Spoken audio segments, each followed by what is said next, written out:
Welcome to the Recruiter Startup Podcast. My name's Dulta Doherty, and in this podcast series, I will be speaking to investors, advisors, entrepreneurs, and recruiters who are based all over the world, and we'll be discussing how to set up, scale, and operate at a world-class recruitment company. Today's guest is James Mitchell.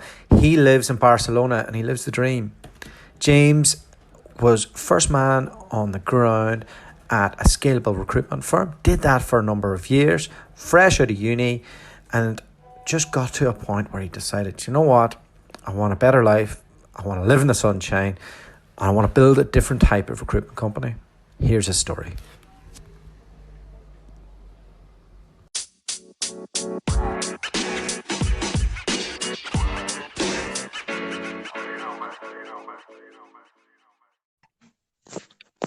James Mitchell, how are you? Very well, thanks. Very well. How are you doing? I'm very good. When I think of where you're at, I see you in flip flops and shorts and having an espresso and maybe a bit of a continental breakfast, sunglasses on, watching the sunset, taking the odd call. Is that your life? Nearly. Boat shoes rather than flip flops. No socks. No, haven't got the flip flops in the office yet. But nearly. I've had 2 espressos so far, and it's 11:30. So I probably need to calm it down a little bit. But I was in at 7 this morning. So, but yeah, no, we're very, very fortunate. We have a lovely office kind of out here in the marina, surrounded by lots of impressive boats that we can't afford yet. But no, it's very pleasant. Thank you. And what city am I calling to? We're in Barcelona. Yeah. What's your favorite thing about Barcelona? I think from a personal perspective, I'm a huge foodie. So there are some spectacular restaurants here, which is really, really great. So kind of trailblazing all of those whilst trying to keep myself in shape a little bit with the odd run across the beach. But I think, largely it's the whole well-being perspective. I think that after having done kind of 7.5, 8 years of jumping on the Northern Line, the commute here and just jumping on one of those little kind of dinky electric scooters and along the beach to work, it is something that never gets old. So yeah, I think that's massively up there. And out of all the places in the world, why did you choose Barcelona? What kind of research did you put into that? It's a very, very good question. I mean, the initial trigger, which is extremely unprofessional, but my girlfriend's half Australian, so I think if we had it her way, we'd be in Sydney. So we kind of just got a map and looked at the closest city with a beach on it, and voila, we found Barcelona. But then actually, when we dug further into it, it made real commercial sense, albeit so quickly since our incorporation, because purely from a monetary perspective, it's much cheaper here. And as a founder of the business, you constantly want to be striking that line between maintaining some sort of quality of life, but whilst paying yourself as little as possible, as you know. And then the offices here are kind of 20% the cost of central London, and arguably much nicer. And then obviously you have the talent component as well. So, typically I actually tend to pay kind of London salaries here, but that allows us to attract a lot more people. And the talent here is really, really good. There's a lot of really kind of dynamic, multicultural people who are very, very well educated. And so it's quite an interesting platform actually to be able to create a business. And I didn't really have an idea as to how well it would all fit in, but it's worked really, really well. You said you're into your wellness and fitness. What do you do to keep the head right and to keep the body right while you're over there when you're in this game that we're in? Yeah, I think that recruitment is it's a funny thing, isn't it? When things are going well, you have to work harder. But actually, when things aren't going so well, rather than work harder, actually sometimes you just need to get out a little bit. And I'm a firm believer of getting that balance. So I mean, this week's not the best example. I think I've been here till 10 p.m. every night. But actually, what we do here is we clock off half days on Fridays, and we go for sailing lessons. we have flexibility in terms of hours, so you can kind of go and do your thing when you need to. So, I've got a triathlon coming up in October, so I might go off and do some training in the morning and kind of swan in at 10:30 and work a bit later. So I think that, that kind of flexibility and the ability to kind of do that is very, very good for the soul. I'm a firm believer of that. And I'm going to jump into a lot of that later on in the interview. How did you get into recruitment?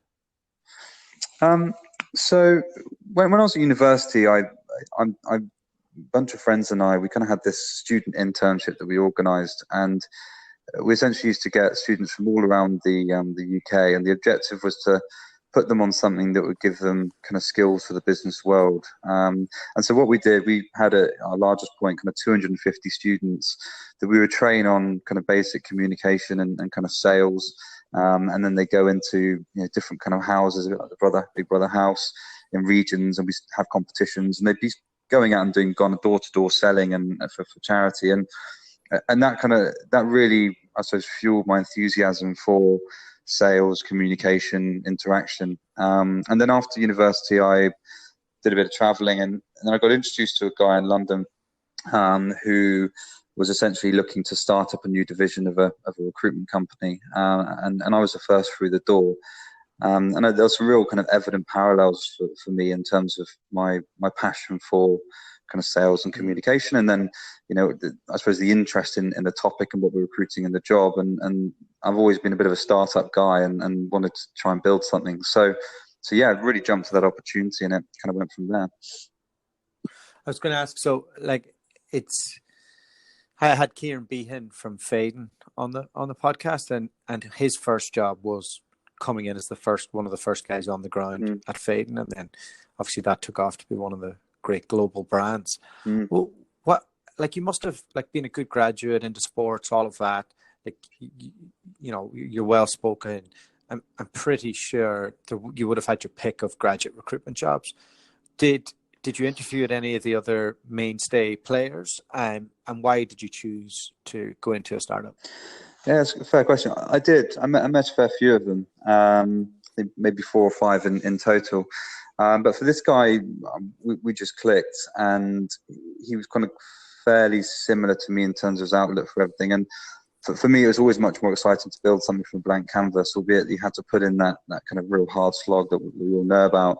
But actually being part of, kind of going into the cattle market, as I like to call it, where I'm one of a couple of hundred people in a room, it just never really was interesting to me. And with him, I really saw a mentor, someone who impressed me hugely, and for lack of a better description, could kind of idolize and aspire to be. And for me, I think that's always been really important, to kind of have someone that you really kind of look up to. And so consequently, when he trained me, he was, incredibly harsh on me. I had incredibly high expectations, but I attribute that and thank him for that, for kind of the opportunity. What type of expectations did he set upon you? It was more so just the output. I mean, when to start the business, as you know, you completely slog yourself to death to build up databases, build up your name, and kind of build some gravitas within the market. And looking back at some of the targets that he would typically set me on a week-to-week basis and expect me to hit, were really, really substantial. But when you don't know any better, I mean, it was the best thing that he could have ever done for me, and I think really massively contributed to the success and the growth of that business, because we implemented a way and an intensity of working that even if people couldn't necessarily emulate that, even getting close to it, we just produced this incredibly efficient business. So that I think that was a really, really beneficial thing for me. You learned how to set the tone culture-wise.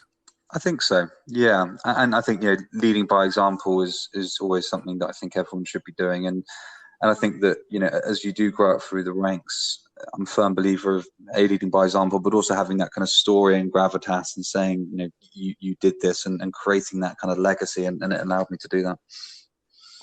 So you stayed there for nearly 7 years, which is highly unusual for somebody. The first part of the question is what kept you there the whole time? And then the second bit is, how quickly did you move into management, and what was that like?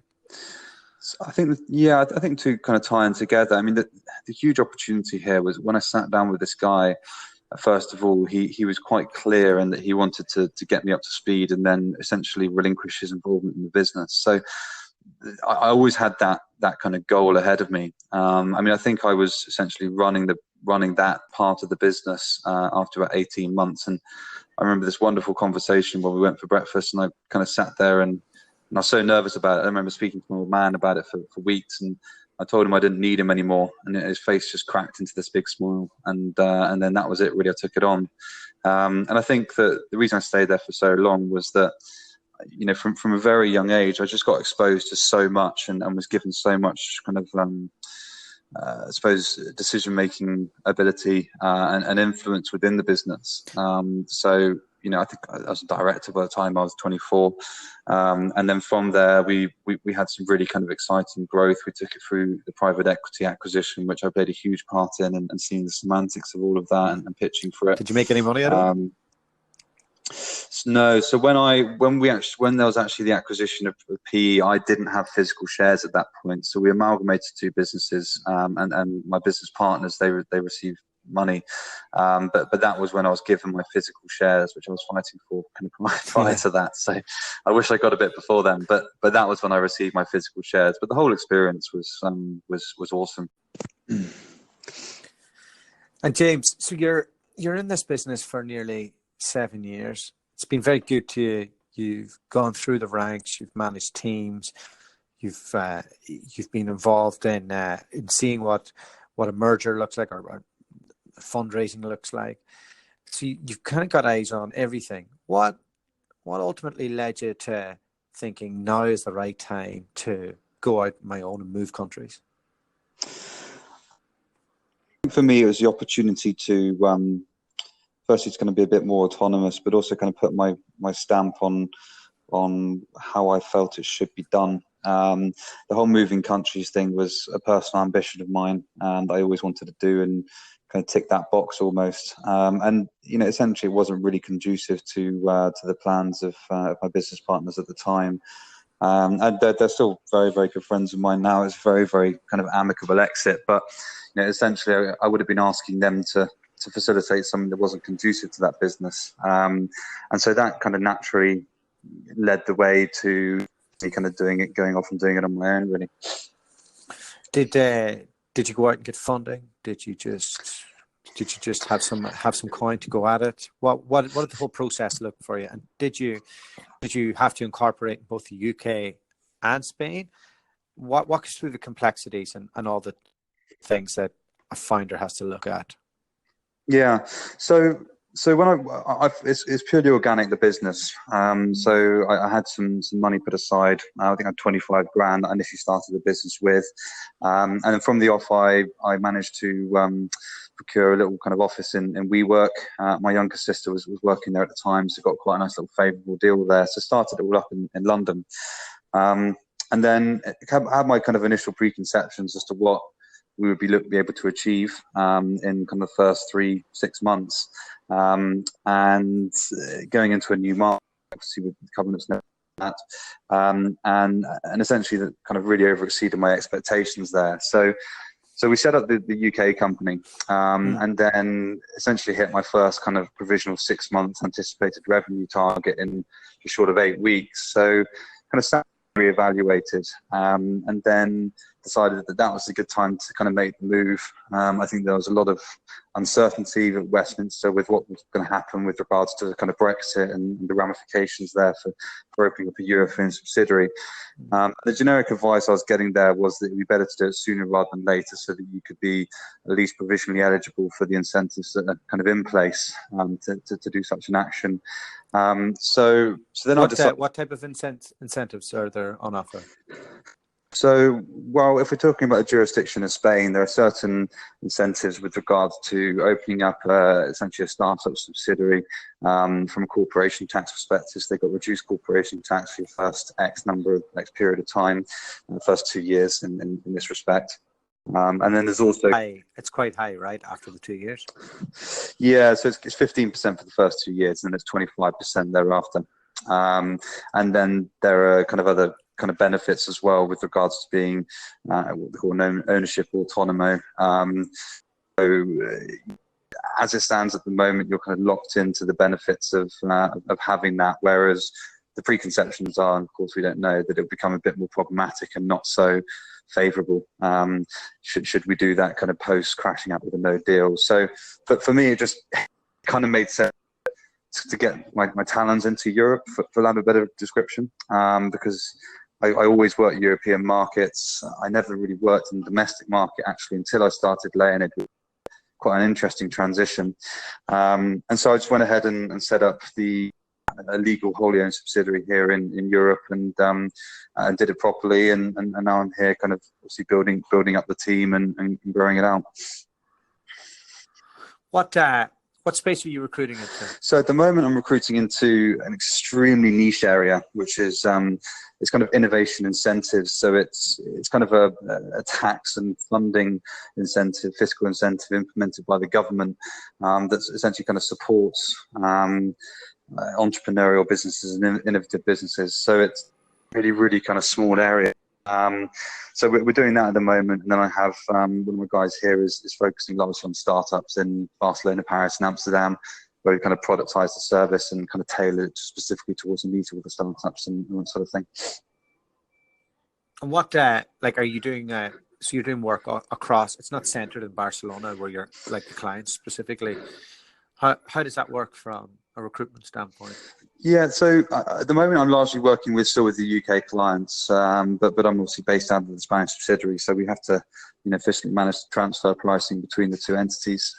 So at the moment my clients are mostly in the UK, albeit I've done a couple of jobs in Europe, and then for Paul here, he is working across Europe. So so Barcelona certainly isn't our kind of main market. We tend to be focusing on the stronger economies, but it's more so just a base. But from an invoicing perspective, it's quite simplistic. I mean, we went through quite early on and got the intra-EU VAT community operator number, which ensured that for kind of French and German and other clients that we wouldn't be having to add on the 21% IVA VAT over here. So it's just been managed into quite a nice hub for us to be reaching out pretty autonomously to our European clients, whatever happens. And from a recruitment standpoint, does that mean that you are flying up to meet clients, maybe just to kind of introduce yourself, and then you're working all the jobs remotely? And are you moving people across borders, or is it like domestic, local to local? A bit of a mix, really. I mean, it's interesting because for 7 years in my previous business, I didn't know any different. I never worked any UK jobs, really. So it was always Germany, France, Benelux, Switzerland, and quite often that involved an aspect of relocation. I mean, with us, sometimes it's kind of local to local, whether it be in Paris or Luxembourg or Frankfurt or Berlin. And then obviously sometimes we have to kind of manage people relocating over. And then, I mean, I think the face-to-face time is an absolute prerequisite if you want to build relationships. So certainly here in the European office, we have what we call a fund, where 2.5% of everyone's billings goes into a little pot, and that fund is there for them to have to go out and take clients for dinner, go out and meet them, take flights here, there, and everywhere. So. And I fly back and forth to London quite often for meetings and that sort of thing. So that's certainly something that we try to kind of promote and keep personal. Yeah.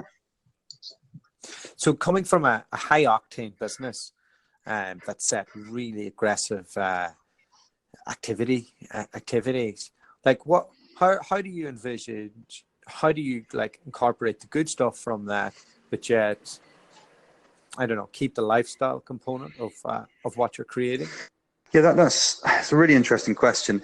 I think what we've tried to do here is we've emulated certain aspects of what I previously learned and what I knew, which is I suppose the work mentality when you're in the office, you're here to kind of get it done, and then also I think the efficiency in how we operate. So what we try to do is we try to invest in the appropriate tools here to I know you do the same, Joel, to kind of streamline, for lack of a better description, the more autonomous aspects of the job, or the more, arduous aspects of the job.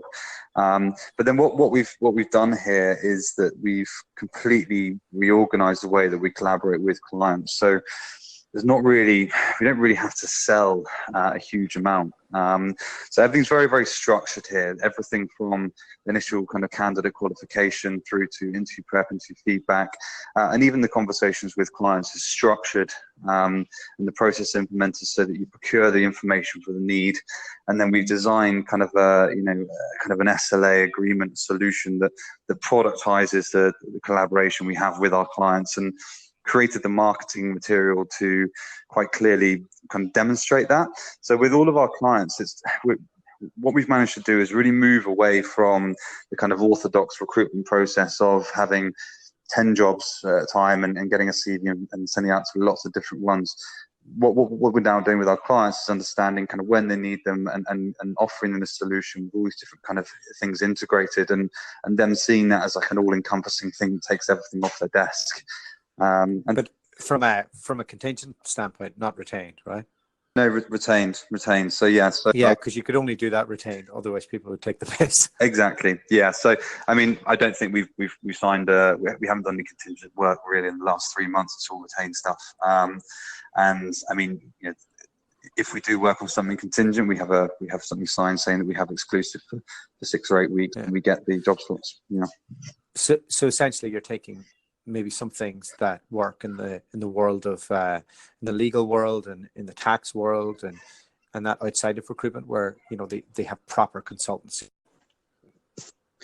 Yeah, no, absolutely. And I think what we tried to do, and my view on it all, is that we tried to kind of move away from the orthodox approach and more towards that sort of mindset whereby consultancy is kind of really valued. And actually from a business perspective, my goal is that, if you're working here and if I'm paying people a base salary, I want them every single minute to be working that's, going to be guaranteeing revenue. And what we've managed to do is by productizing that and creating a different type of collaborative relationship, we've taken away the guesswork in terms of our ability to forecast and in terms of people's performance.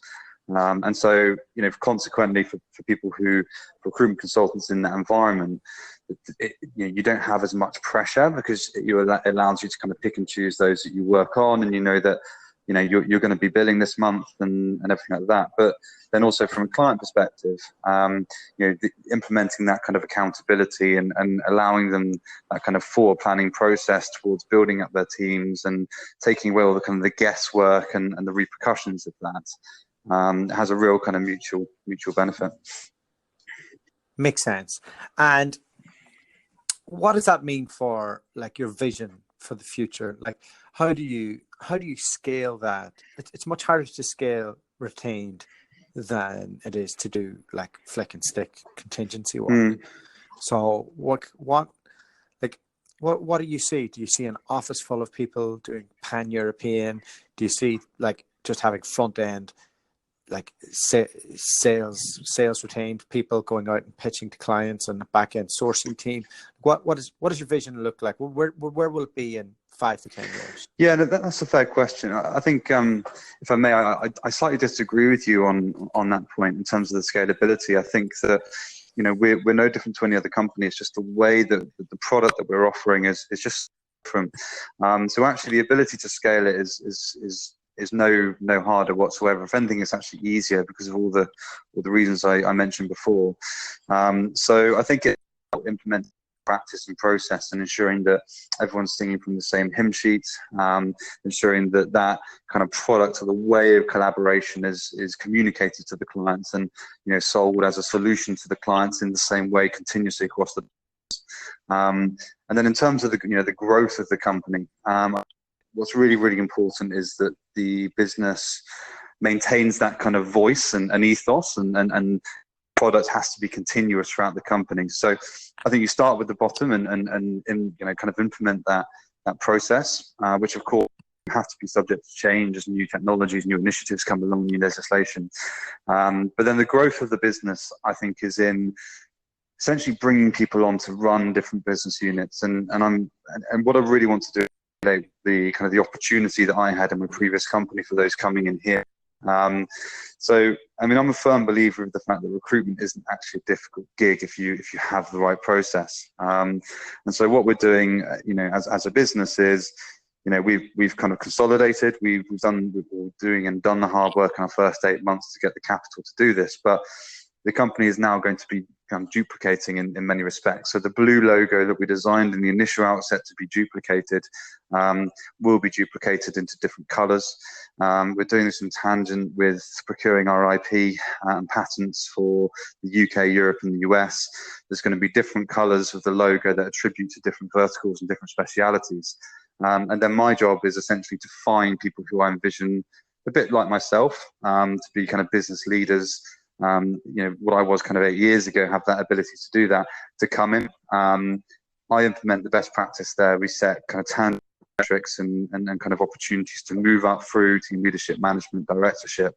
And then I think essentially if we can implement best practice at the bottom, and then we create a scenario whereby people coming in, it's almost like I call it Leonid University in terms of graduation through senior consultant up to team leadership, skills you need to do that, up to management, up to directorship, and then create a corporate structure that we're creating here, in that every single different vertical for which someone would have responsibility, it's its own separate subsidiary. So you have the holding company, but then within that kind of subsidiary, if someone is doing really, really well, then they have the opportunity to have some slice and some kind of skin in the game.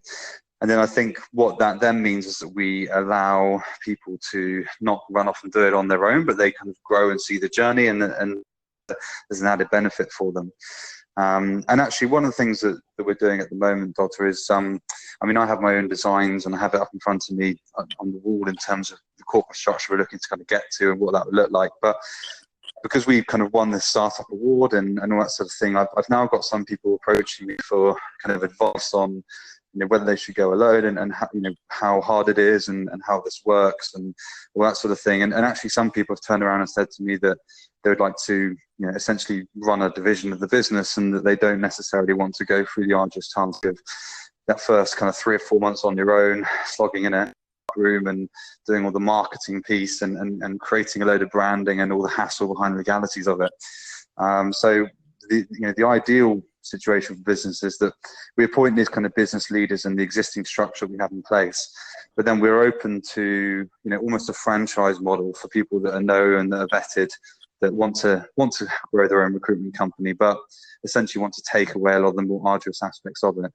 And so kind of that's the longer term game, really. As long as people adhere to the best practice and sing the same voice of the company, I think that's a really good scalable model to give future business leaders an opportunity to grow a company within that kind of a structure that I hope will make them successful. And within that structure, do they own their business, or do you own their business? So I own the holding company, and essentially at the moment I hold everything. But the way that it's from a corporate perspective, with each thing doing is the fact that we are, and the plan is there for key people in the business to take equity and take shares in the company. So it's something that needs to be earned. And of course, it can be structured in different ways. So if someone already perhaps has a huge amount of experience but wants to kind of set something up in different subsidiary, we talk about the appropriate allocation of equity to ensure entrepreneurs relief, and then build in metrics in order for them to procure more and more equity to get into that 50-50 dynamic. But what we're looking to try and do here is to try and create a scenario whereby people can grow a business within it with the appropriate guidance. What does the ideal metrics look for somebody who's selling retained services? Like, how should they run their day? Well, from a retained perspective. From what you do, because I do something different. So. Yeah. So with every single client that we take on, we assess it, and so the target is to be working on kind of minimum three retained searches at once. I wouldn't want anyone to work on any more than 5, and if they were tough ones, then they wouldn't be working more than 3. And the minimum kind of retained fee we'd be looking at really is there's not much justification. Well, we never go below 7.5K, and we really struggle to go below the 10K mark. So the way that it works is a two-pronged approach. So, I mean, the guy that we kind of got here, we every kind of week analyze what he's got on. We look at the kind of delivery cycle on those and ensure, first of all, when are the next retainers coming up and where are they coming from, to ensure that we have that consistency. And then the day is really kind of organized and structured in the way that we ensure that we meet the various different targets that we implement, and the timelines that we've given the clients. So it's a very, very different kind of setup to what I used to historically have, which was my 50 BD calls a week, or 25 kind of speculative CVs, and every single day was the same, and your 3 CVs out in a day, and having to pull 3 grade A jobs a week. It's a very, very different setup, and it's just about. It does require a bit more, I suppose, management, in the respect that you have to kind of constantly assess and plan and project forward, and anticipate when you do need to go out and win that next retained client. But actually, for us, the vast majority of our business is coming from doing a good job with a retained client, particularly in the startup area, and then being referred across and people come knocking on our doors. So that's managed to take away quite an aspect of that.